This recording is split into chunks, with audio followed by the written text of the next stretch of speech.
One of the most complex systems a business can tackle is marketing. People and customers operate in a multi-channel world, and your marketing should too. We've brought together some top marketing experts for a different kind of show. This is a special edition of Focus on Business, Ask the Experts.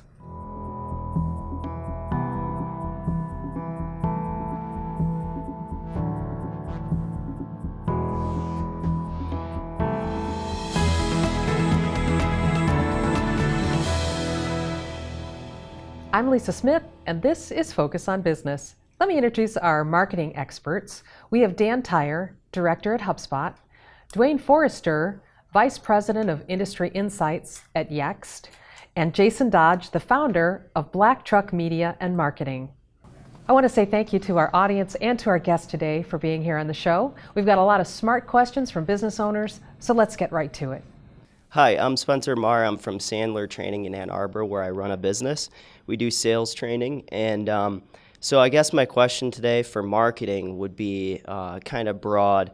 I've heard it said that the audience is now more able to choose what kind of marketing that they want to see and what kind of images and content they want to see. So how in the future, how is that going to affect marketing, and how can we be an effective marketer as the audience has more and more choice in how they view content? This, to me, is very fascinating. I think it's a great question and a great focal point. There is a lot of choice today.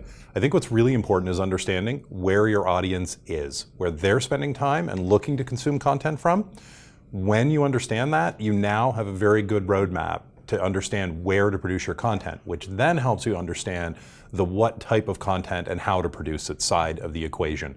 So some things are very new in the world of marketing, but some things are very old in the world of marketing, like understanding your actual audience, where they are, and then giving them what they're looking for. That is as old as marketing itself. So when you are creating a piece of content, the first question that you're going to ask yourself is, who is our ideal customer? Because you don't want to speak to people in your marketing that's not the ideal customer, but then also who is that persona? Where are they hanging out? So Jason, actually you do a lot of this kind of work as well, right? No, I think understanding, to Duane's point exactly, understanding who that audience is, who the audience member is, where they're at, where they're hanging out. I think the notion is this hyper-personalization of content and hyper-personalization of marketing. To take it a step further too, you want to make sure you we call it own your customer data. So it's kind of above and beyond just they've gotten to maybe your site or your marketing channels, but are you capturing their data and then asking yourself, what am I doing with this to move forward to make it a more personalized experience? I think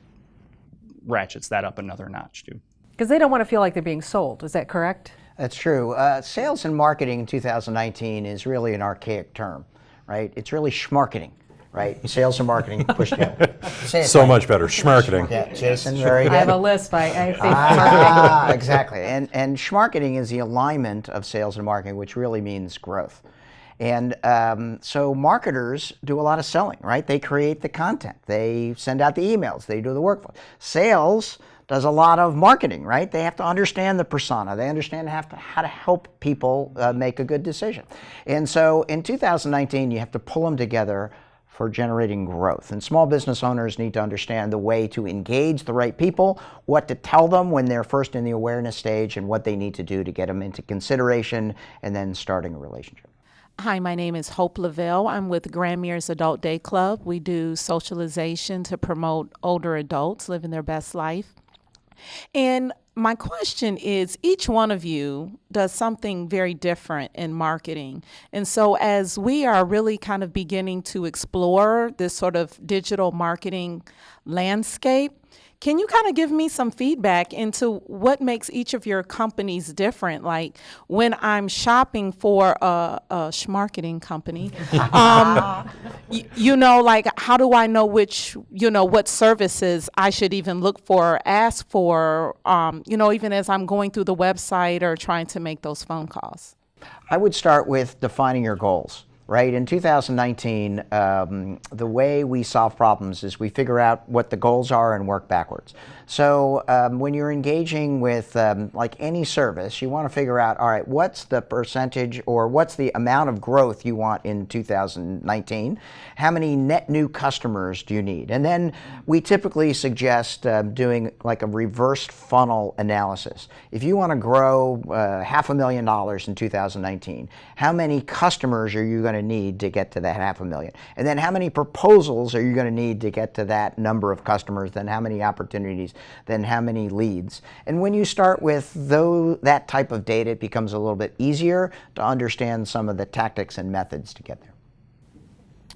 I think that's really good. I think from a practitioner's perspective, agency perspective too, when you're trying to vet different agencies out for their services, whether if you have the opportunity to talk to others they've done work with, I think is good. So references are always great. But I also say too, be wary of people that provide guarantees in what they do. Is certainly in I would say in any marketing services, but when we're dealing with things like Google, nobody's in control of the algorithm but Google. You can't guarantee anything. The changes that you make, you should be built off of industry best practices. So hopefully there's some case studies and things like that you can rely on, but there's actually zero guarantees. So the companies out there that are providing guarantees, that would be something, a bit of a red flag from my perspective. And I would say also, can you maybe take them for a spin?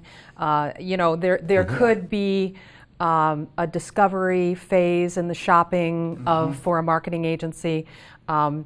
If your marketing agency is asking smart questions and really looking at you specifically as a company and then has a process by which to implement some strategies and tactics, that's going to be very, very clear in that conversation. What we do as a marketing agency is we take a look at where are you needing strategies and tactics in your buyer's journey. If you've got a ton of traffic coming to your site, but nobody's converting and giving you names, then you might have a problem with a conversion. If you don't have enough traffic to your site, you have to do some strategies and tactics to build that traffic to your site. If you've got lots of traffic, lots of leads, nobody's becoming a customer, now we've got a sales question and a sales problem. So it's really where are you in that buyer's journey and your digital marketing efforts that are needing very specific kinds of help, right? I want to add something to this, and it's actually kind of a combination of all of this. If your job is marketing or you're a business owner, I think one of the key functions that you provide is identifying what those next steps are. So identifying what the opportunities are, identifying what path do I start down, identifying all these pieces. That does not mean that you need to execute on them. What it does mean, however, is you are the project manager for those who are executing. That's why it is a tireless job, and it is ongoing, and it has a myriad number of details that all have to be managed. So you do want to avoid the hard sales pitches, the people that literally are guaranteeing things. I used to work at a search engine, I can assure you. No one can guarantee what is coming next. It's extremely important that you stay to your plan, as Dan points out. You have to have that. Approaching any of this without a detailed plan, I don't mean an idea or a concept, I mean an actual written out plan that everyone understands the piece they have to execute in it. If you don't have that, you are going to go astray. Something shiny will catch your attention. You will agree to some sales tactic and then find yourself on the other side lacking an understanding of how to use the tool properly. There is no support, and if you want white glove, hey, that's more money. And that is a common scenario to find yourself in. It's expensive, it wastes time, it doesn't get you to your goals.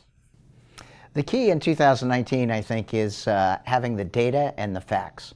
I think in the old days, lots of people had like an opinion, and opinions are okay, but in the way we solve problems in 2019 is let's dig in, understand exactly what those conversion metrics are, and that makes it much easier.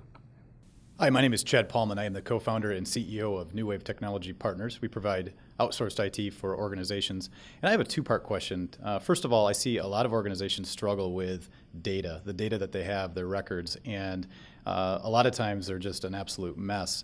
The second part of my question is if they have the data organized into a customer relationship management system or a CRM, I know that HubSpot, for example, does that as well. So the first part of my question is, where do organizations start with data that they know or maybe don't know is very inaccurate? And also, do you recommend that they use a HubSpot CRM or maintain the existing CRM, or can they use their existing CRM? Thank you. Yeah, I would recommend they use the HubSpot CRM. That's a loaded question. Thank you very much for that question, by the way. The HubSpot CRM is free, right? Everybody should keep their contacts in a database, a secure database, where they can track a variety of different information. The HubSpot CRM is free, has been free for 4 years, and will continue to be free. And it's designed as a modern CRM. There are a couple of attributes of the HubSpot CRM that makes it particularly effective in 2019. One is that it helps increase rep productivity. And the way it does that is that every time somebody comes to your website or opens an email, right, HubSpot will archive that. So you know how often Duane or Jason comes to your website, and you can view that information. That gives you very detailed analysis of what to talk to Duane and Jason when they get here. Number two, they have lead notifications. So when somebody opens your email or when somebody's on the website, I know you're on the website. So I can pick up the phone and I can say, Jason, this isn't too creepy, is it? And you're like, it's a little creepy, but now you're able to engage while Jason is on the website. And then finally, the meetings tool. Have you ever been in a situation, Lisa, where you're sending emails back and forth to somebody and say, can you meet Tuesday? Can you meet Thursday? And you feel like you're in junior high school again, right? And then somebody like cycles in at the last minute and says, oh, I'm not there on Thursday. Can we do it on Friday? The meetings tool allows you to see my available time.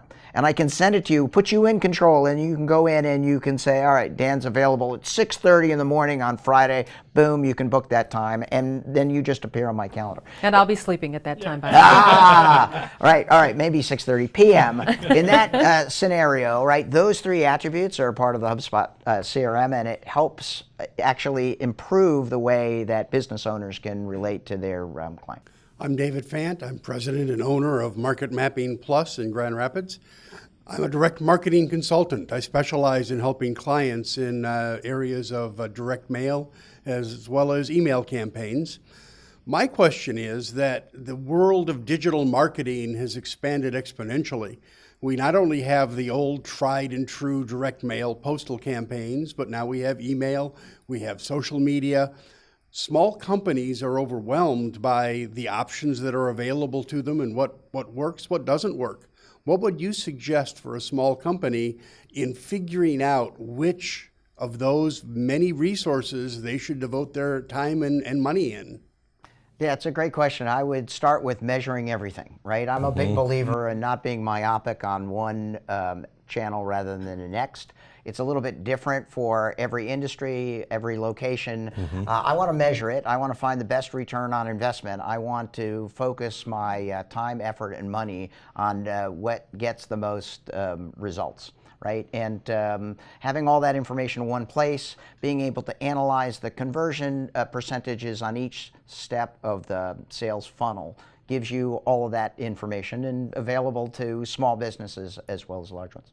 Well, I think there's a common theme that we've all talked about, and it comes back to data. So understanding the data, so taking some first steps in understanding the data, what does that mean? Where are those sales coming in from? Also understanding the audience. Depending on the community you're in, the community you serve, if you're in a small town or you're in a larger city, that direct mail piece may be the best method to reach your audience. So really understanding where your people are and how they want to be communicated to, and being there. But also don't be naive to think that they're not out there searching the internet for other service providers and products and things like that too. Most definitely. When you think, some of it's just common sense. We connect a lot of chat bots and chat tools to websites today, and they are some of the most productive lead generation tools that we can connect.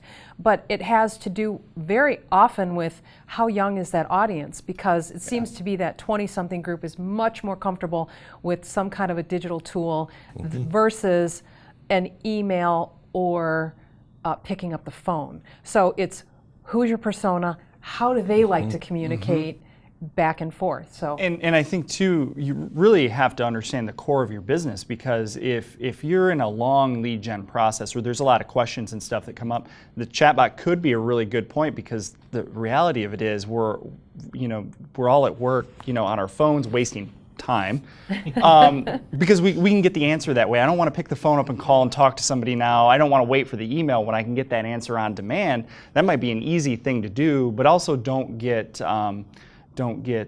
too distracted by shiny objects either. Hi, my name's Leslie Aaron.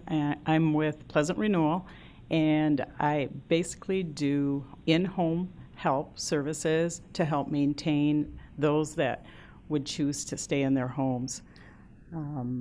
My question today is, how do I get started with digital media or digital marketing? Because sometimes, some people are not used to digital anything, like myself.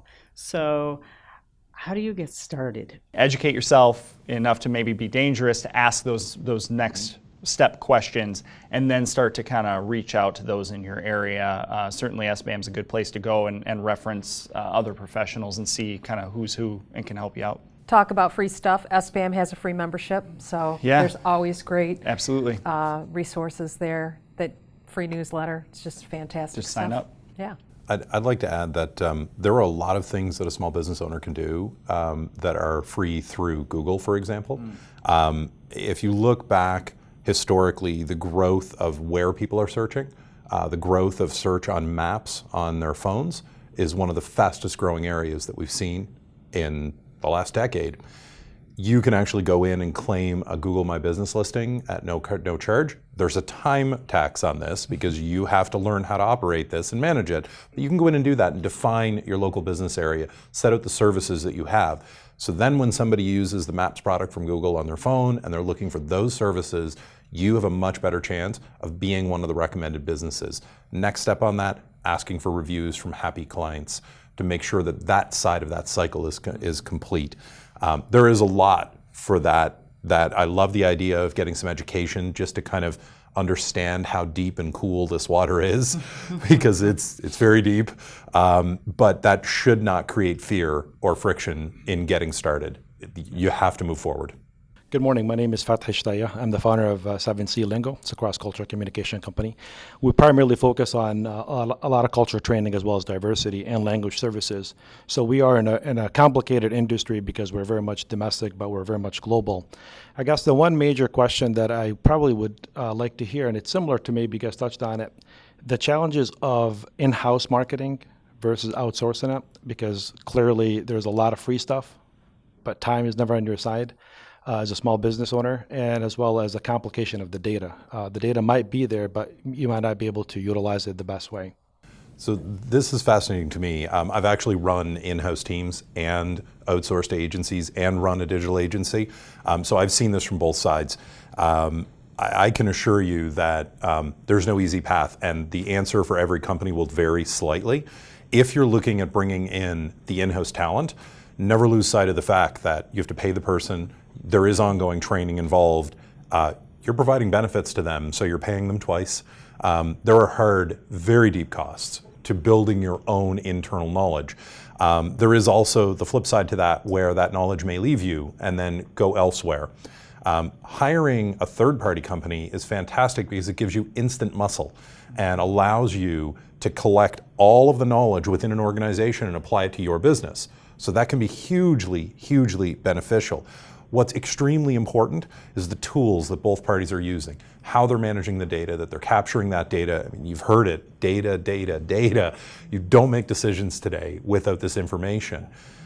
Probably my best advice for folks is if you're a small business or even a mid-sized business and you're looking at going down this path, approach building your own internal team very carefully. Look at building a good relationship with a strong third-party provider, an agency or a consultancy, and then learn from them. You may have everything you need with that combination, and you get to avoid a lot of the other side of things, which is you have to build a team. It's a lot harder to do that. Yeah, I think just kind of closing that loop up, really, you can rely on that third party as that trusted advisor. You can find them that are, for like us, you're razor focused on that one specific thing. For us, it might be, search engine optimization, search engine marketing. That's our thing. That's what we want to own. Where it might be more design and development aspect, there's another team for that. But it's going to be constantly changing, constantly shifting. Yes. Yes. It's just a really complex ecosystem. As soon as you know it, you got to know something else. Yep. So Yes. look for those free courses, certifications, most certainly relationships, because you're going to need them, right? Agreed. Agreed. Thank you so much, everybody, for being here. We appreciate it. Thank Thanks you. for having us.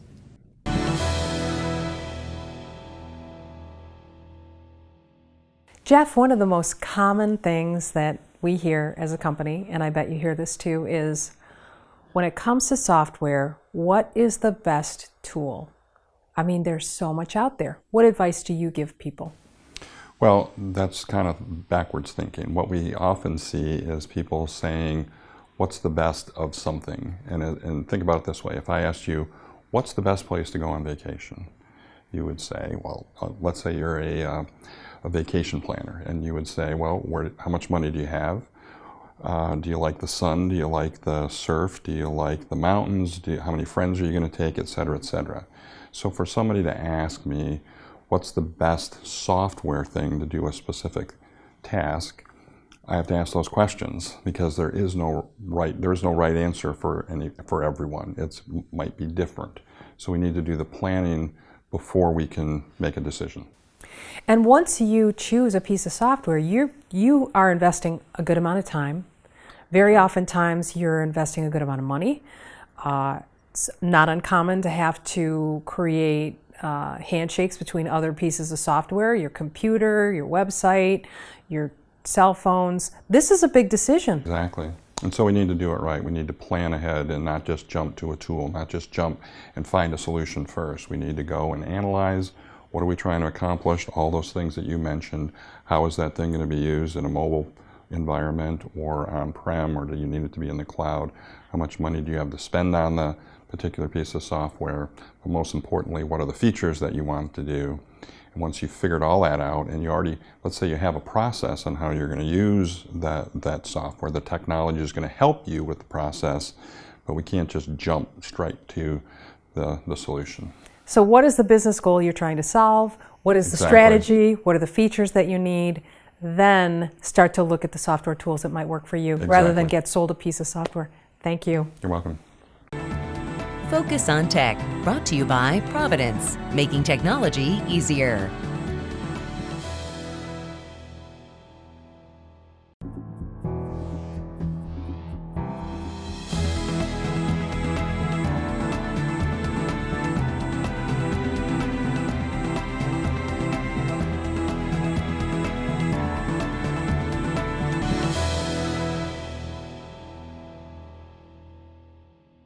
Adam, today's show we were talking with experts about marketing technology, and we had people asking questions relevant to their businesses about how you would use marketing technology for a better experience. And I know that Choice One provides exceptional experiences with your tools. Can you tell us a story of how that might look in a marketing story?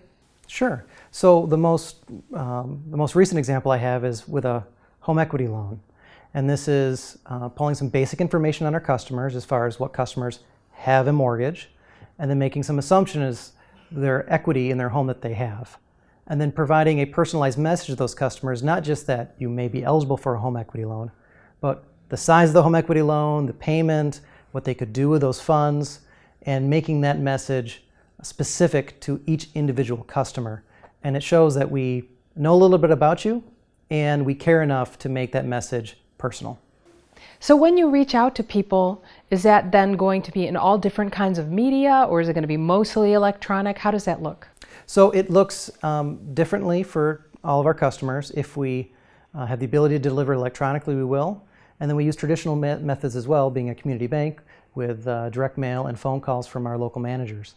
And we find that the mixture of those methods really works best for us. It's just fascinating the way things are changing. Is this where all marketing is going for not only banking, but really other industries as well? I think so. We talk sometimes about big data, and sometimes for small businesses you need to work with little data and do a really good job of delivering the messages on the data that you have. So in our example here, we used a handful of data points to get the right message, and that's what other businesses can do as well. I love to see how you're personalizing even just what marketing method you're using. It's just fascinating. Thanks so much for this story. Focus on Banking, brought to you by Michigan Bankers Association.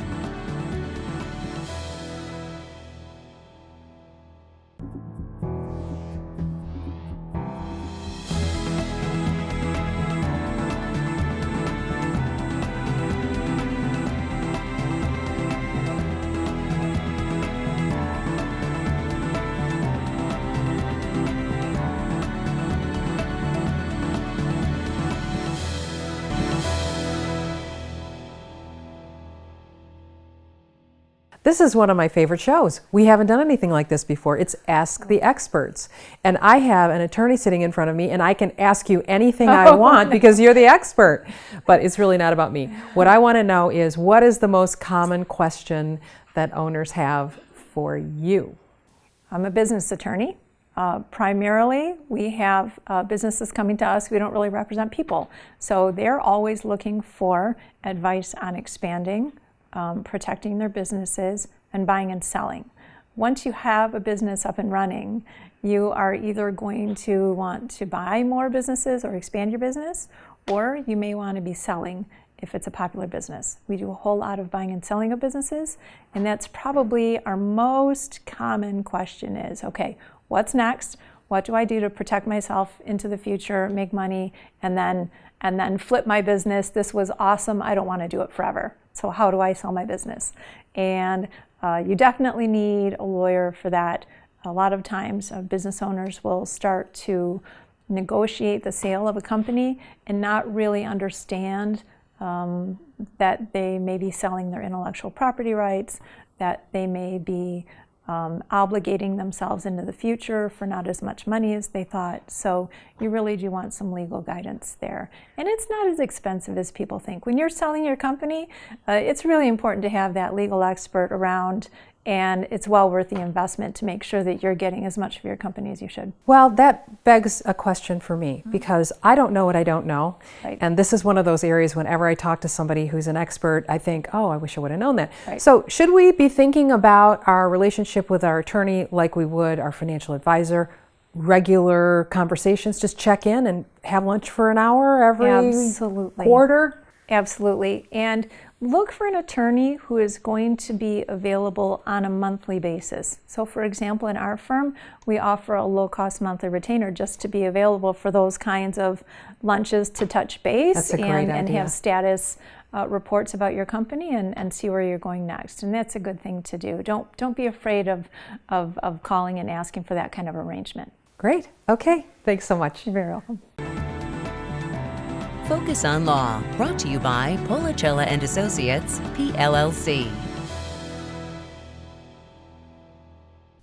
Thank you all for joining us for this special edition of Focus on Business. Ask the Experts about marketing. On your mark, get set, grow.